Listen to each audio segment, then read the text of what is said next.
আজকে আমি স্কুল হয়ে গেলে আজকে আমি যাব মামা বাড়ি।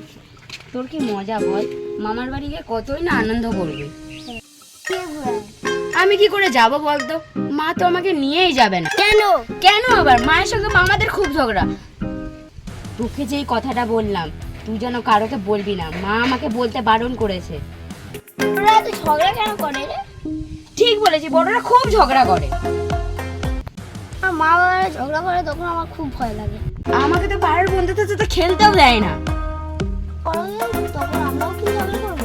না, আমরা বড় হয়ে গেলে একটুও ঝগড়া করবো না, আমরা সবাই একসাথে মিলেমিশে থাকবো। আর কেউ যদি ঝগড়া করে আমি তাকে বুকে দেবো। আচ্ছা রনো, আমরা যখন বড় হয়ে যাব না, আমি একটা বাচ্চাদের জন্য খুব সুন্দর পার্ক বানাবো, সেখানে আমরা সবাই মিলে খেলবো, একটুও পড়াশোনা করবো না।